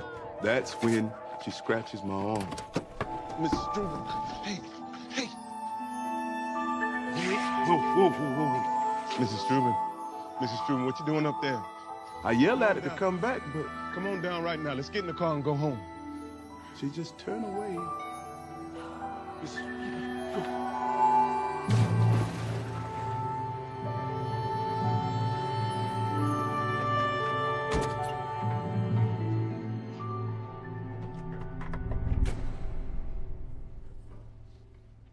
Joseph, did you rape Mrs. Struben?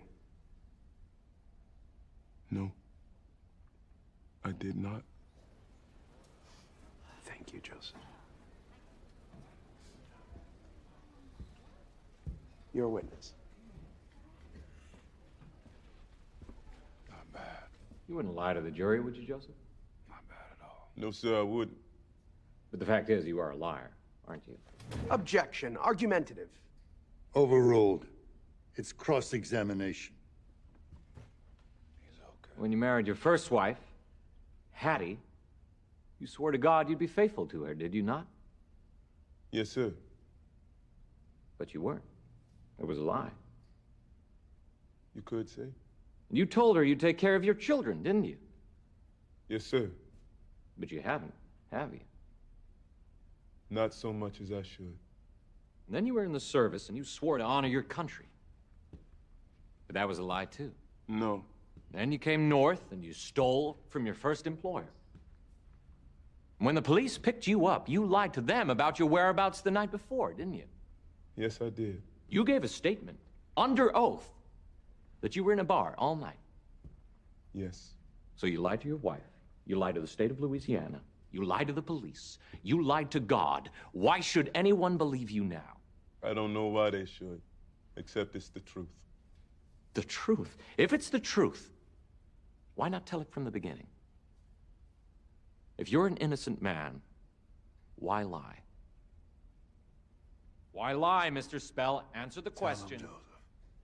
If you were an innocent man, why would you lie? I tell the police I was with her. It was what she wanted. If it's the truth? Louisiana, you know what they do to me for being with a white woman like that? If they don't kill me right then and there. Soon enough, the others come, they drag me off, they tie me up, they cut off my manhood, and then I'd be swinging off the branch of some tree. So, why'd I lie, Mr. Willis? Because the truth gets me killed. That's why. I move the answer be stricken.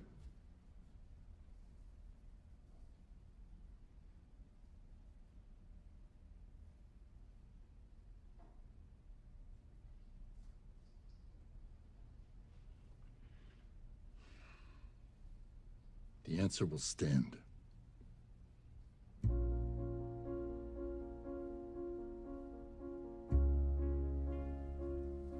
Mr. Willis? Nothing further, Your Honor.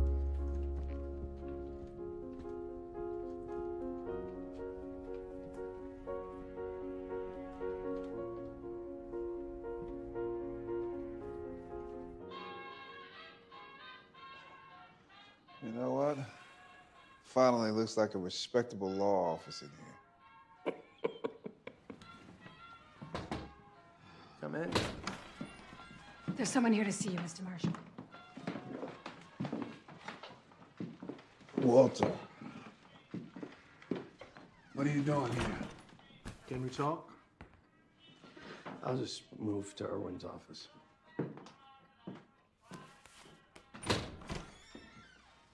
Come on, Walter. What is this? 14-year-old boy in Mississippi. They say he killed a cop. He needs a lawyer. And I have to leave tonight. You ready with this submission? Sam, you will be. Then there's no reason for you to stay. I'll take care of everything.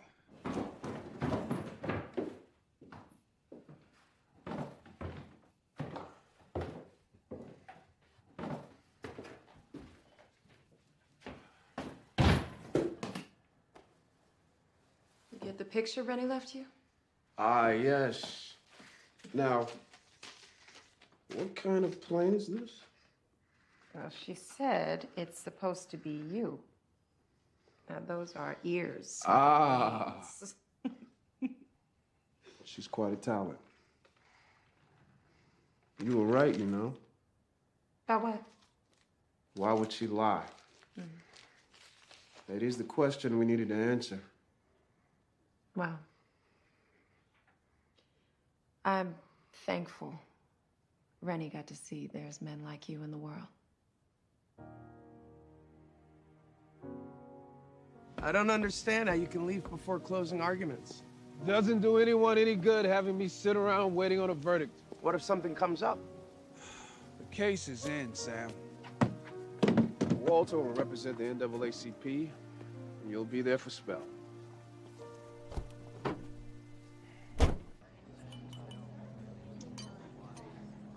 Sam, did you know I only have one testicle? No. Yeah. In my college years, found myself running from a gang of bigots in a part of town they didn't believe I should be in. My buddies there ahead of me in a truck. I jumped for the back, I'm pulling myself up, but there's a jagged spike of metal I don't see. It slashes right through my sack. Yeah. Why am I telling you this? Well, I want you to know that even sitting in the back of that pickup, my scrotum torn, every bump sending shocks of pain down my leg, even that wasn't as excruciating as sitting there watching you argue this case these past few weeks.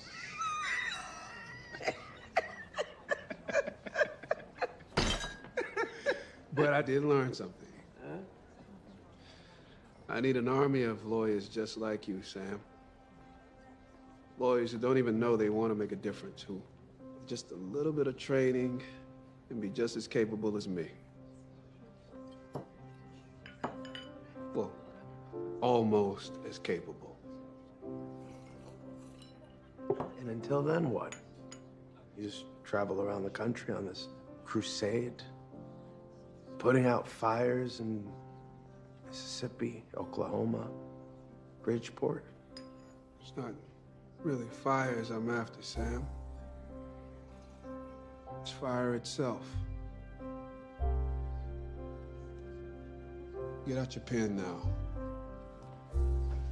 Here's the closing argument you're gonna give. Who is telling the truth? A woman from a fine family? With an unblemished background? Or a depraved man? A repeat criminal with no morals?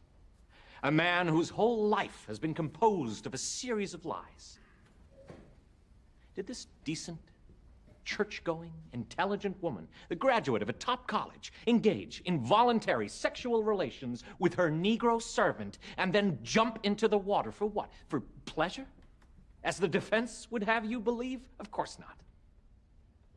Joseph Spell raped Eleanor Strubing, then he hurled her over the bridge to kill the only witness to his crime. Acquit him, and you will set a wild panther loose in our midst to stalk more victims, to threaten the safety and security of each and every woman in the state of Connecticut. Now, as a jury, You have been exposed to the darkness of a sinister man's soul. But you're also in a position of great privilege. Because you have the power to do justice on behalf of all of us. Thank you. And God bless.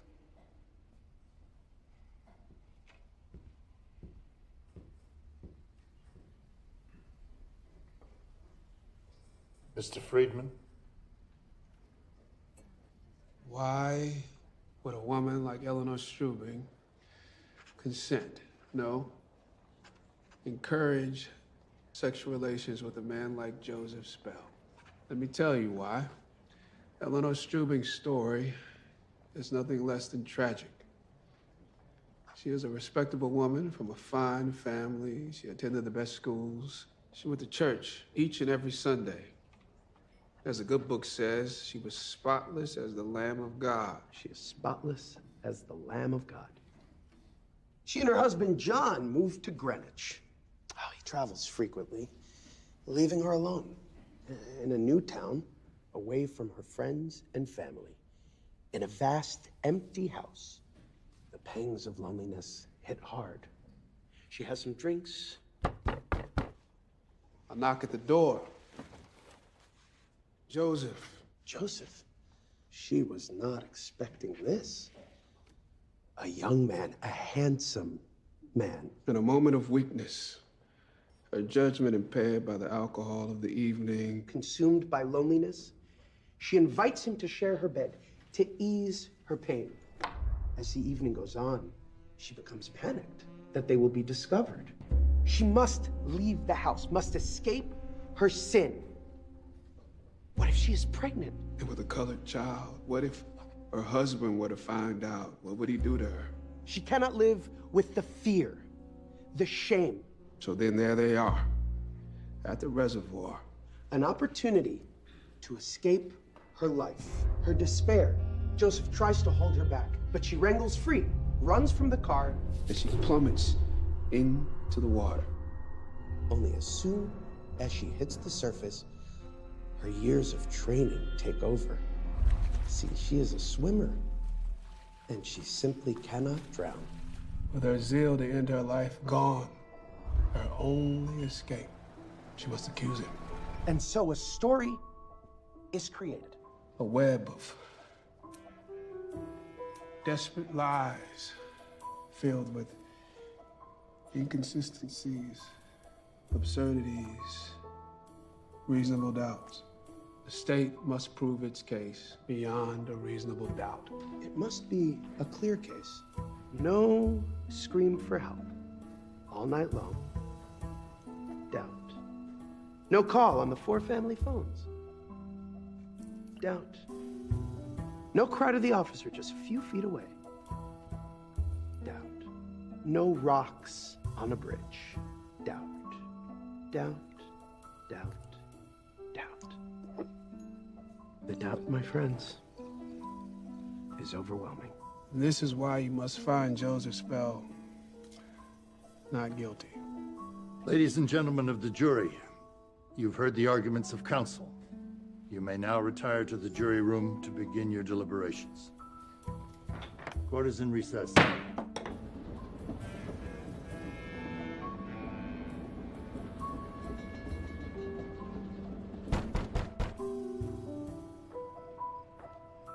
Who is it?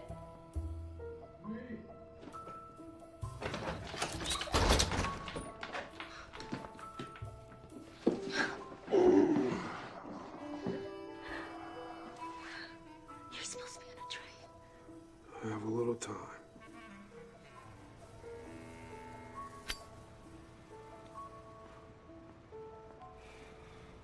I heard you were looking for me.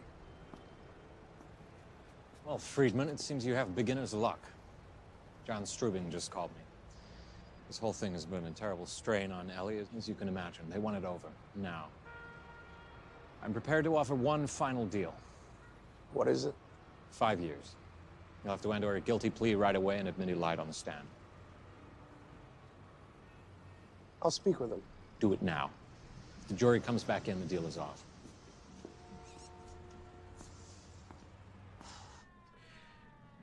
You'd be out after 3 years with good behavior, possibly sooner. You think I should take it? I don't know what the jury will do. It's a good deal. And if they convict me? Most likely, you'll spend the rest of your life in a prison cell. And I gotta decide right away. What I gotta do for the deal? Admit that you raped her and that you lied on the witness stand. Can I talk to Mr. Marshall? He's untrained, probably somewhere in Tennessee by now. I would never be able to reach him in time. And what do you think he would say?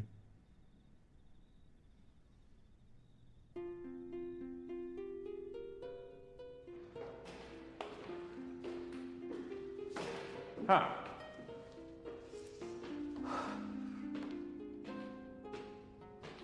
So, give me good news. No deal. You did advise him to accept. I told him it was a good offer.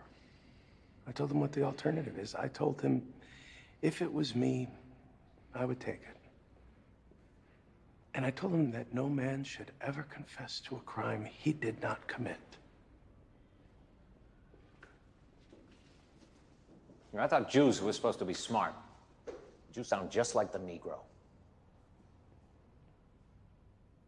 Why, thank you, Lorne. That's possibly the greatest compliment you could have given me.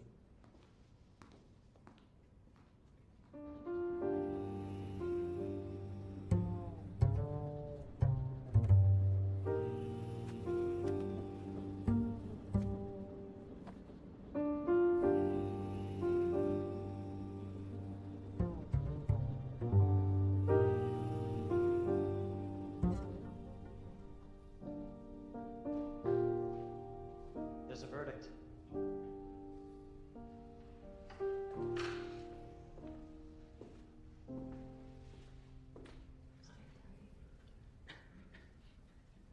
Will the foreman please rise? I'm the forewoman, Your Honor. Very well. Have you reached a verdict? We have, Your Honor. Mr. Spell, rise and face the jury.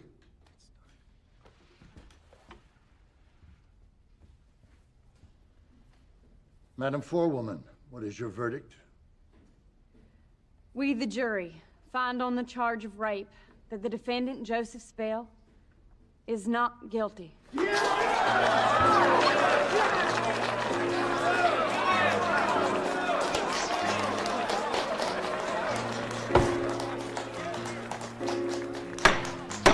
Order! Is this your verdict? So say you all? We do, Your Honor. That's it, Joseph. We did it. Mr. Spell, the jury has found you not guilty.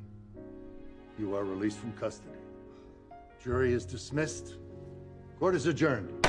All right.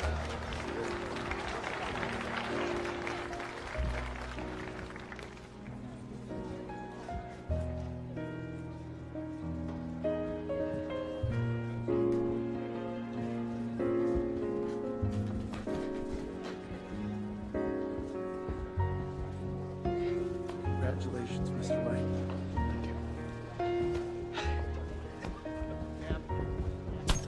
Mr. Spell, I am Tad Lancaster.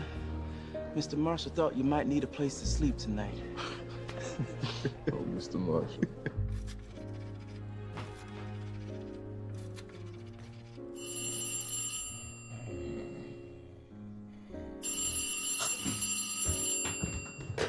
Hello. Hello. Sam.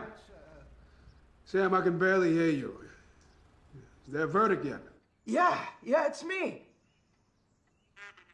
Yeah, yes, can you hear me? Not guilty. What? Not guilty. Not guilty. Not guilty. Sam! Oh. Sam, I told you you could bring it home. Yeah, yes, we did it.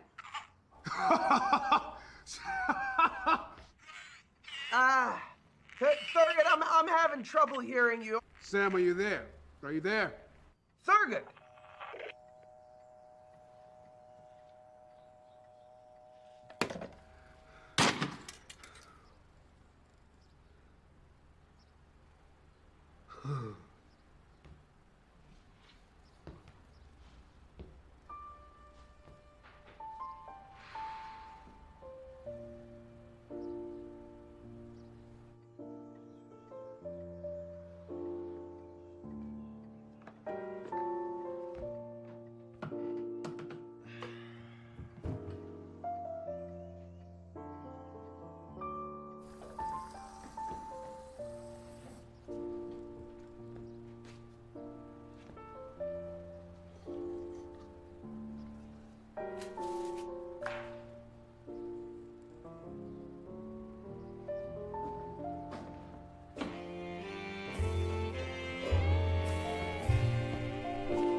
Luby, Marshall. Your wife's still putting up with you. Look at me. She dressed me from head to toe.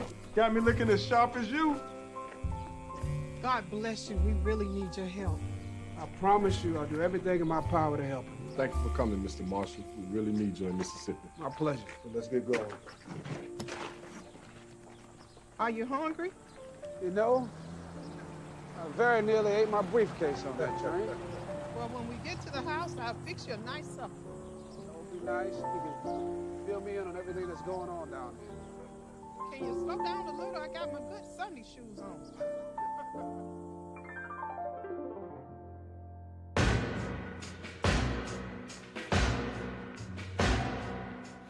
You can have all the money in your hands, all the possessions anyone can ever have, but it's all worthless treasure. True worth is only measured not by what you got, but what you got in your heart. You can have everything, but what does it mean? It all means nothing if you don't stand up for something. You can't just talk the talk, you got to walk that walk. Yes, you do. It all means nothing if you don't stand up for something.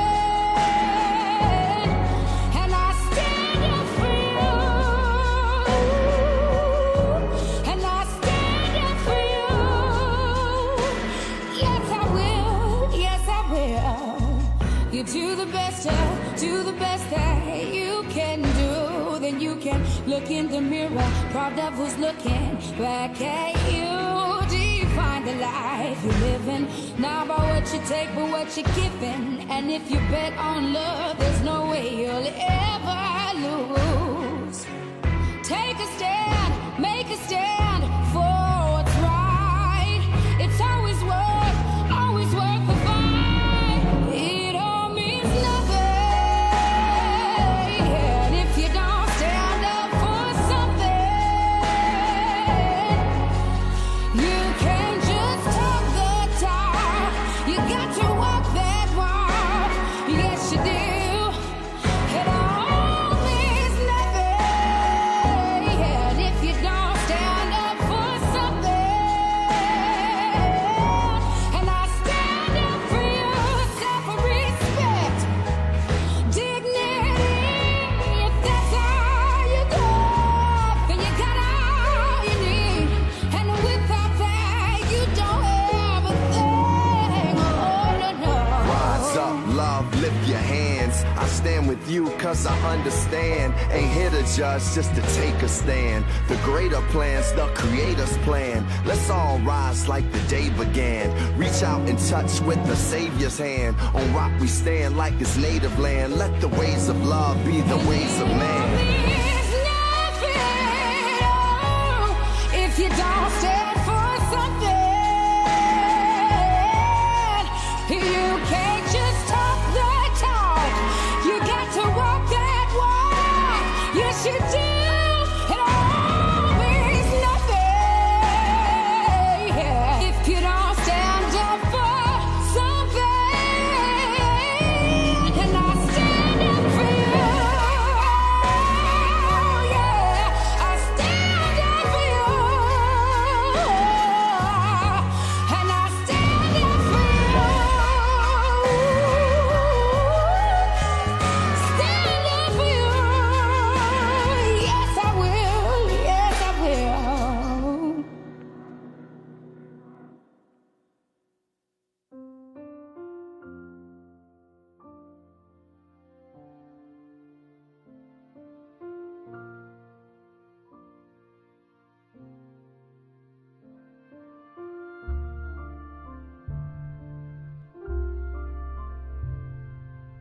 You know, there's so many people, indeed my own sons at times, look at me with an expression on the face that they don't believe what happened in the past.